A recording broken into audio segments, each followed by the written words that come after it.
Sim, todo logos haverá de evoluir, porque sob a premissa que eu falei e que a senhora está falando, todo logos é só uma pequena expressão de uma verdade maior. Todo logos é só a expressão que a razão consegue produzir diante da aletheia, ou seja, da verdade. Então todo logos precisa evoluir, sim. E esse é um dos mistérios que a revelação espiritual não pôde ir a fundo quando foi codificada no século XIX. Porque sob a premissa da ótica espírita, somente existe no universo, ou seja, onde for, seres em evolução, ou seja, pequenos logos que estão evoluindo. O psiquismo, que seria esse logos pensante, no reino mineral, em termos de natureza terrena, ele estaria adormecido. Após milhões e milhões de anos, uma alminha de uma pequena pedra seria então estraçalhada por uma erupção vulcânica, essa alminha se libertaria e já entraria numa nova ronda existencial, tornando o seu psiquismo agora desperto sob a forma de sonho, vivendo numa árvore, ou seja, no vegetal.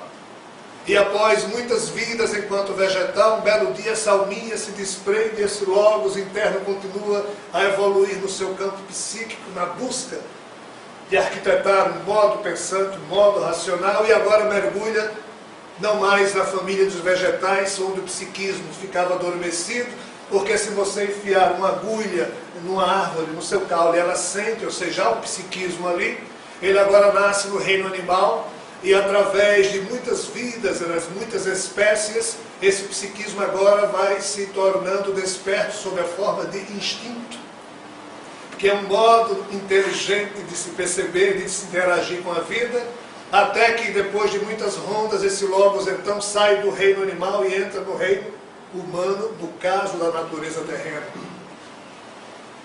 Sob essa perspectiva, respondendo objetivamente a sua pergunta, é assim que a revelação espiritual, que os mentores afirmam que é a evolução dos logos evolutivos. Porém,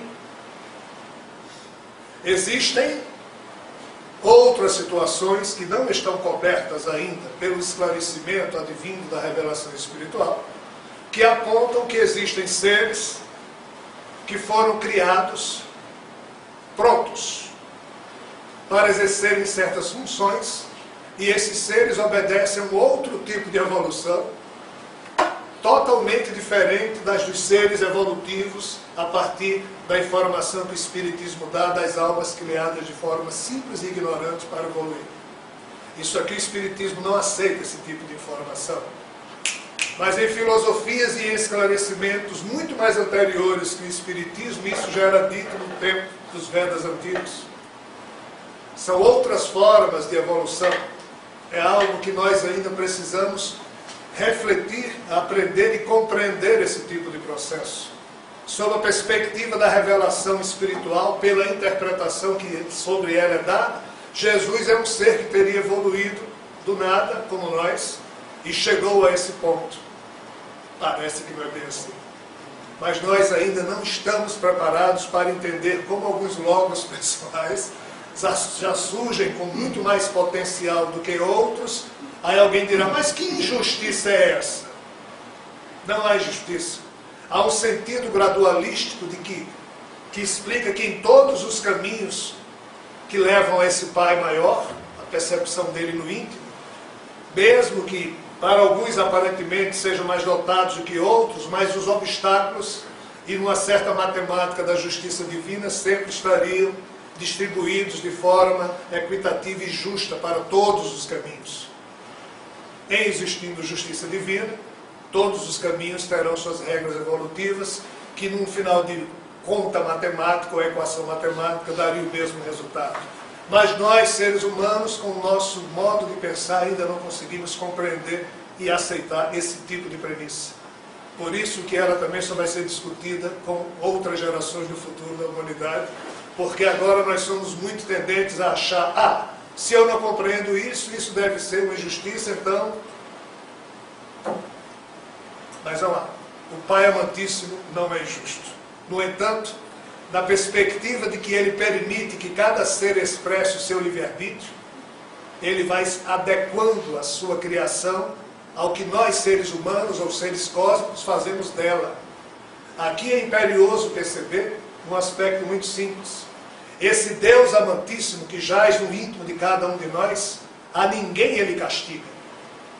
Se nós, que somos pais e mães imperfeitos, com o sentido humano, por pior que sejam as falhas que os nossos filhos fazem, nós não os castigamos eternamente, nós sequer os castigamos, imaginemos o Pai amantíssimo. Porém, na hora em que Ele nos dá o direito e a responsabilidade do exercício da liberdade individual, na hora em que Ele nos dá o usufruto do livre-arbítrio, Ele não mais se mete. Ele não mais interfere. E a partir daí é dado a cada um conforme o seu mérito de desenvolvimento, seja do Logos, seja da sua capacidade amorosa, que está além do Logos. Nesse sentido, o Pai amantíssimo permite que nós, com as nossas opções, acionemos os mecanismos das leis de causa e efeito. E a partir desse acionar esse mecanismo com as nossas atitudes, nós somos 100% responsáveis por tudo aquilo que fazemos ou deixamos de fazer. E Deus a ninguém castiga. Nós é que temos que administrar as consequências do que fazemos ou deixamos de fazer. Afinal, a semeadura é livre, mas a colheita é necessariamente obrigatória, para o bem ou para a complicação. Tempo existirá em que nós perceberemos que a vida eterna do cosmos, a vida do ser cósmico, é muito mais ampla, plena e maravilhosa do que aquela que nós conseguimos conceber com o nosso Logos terreno. Não sei se me fiz explicar.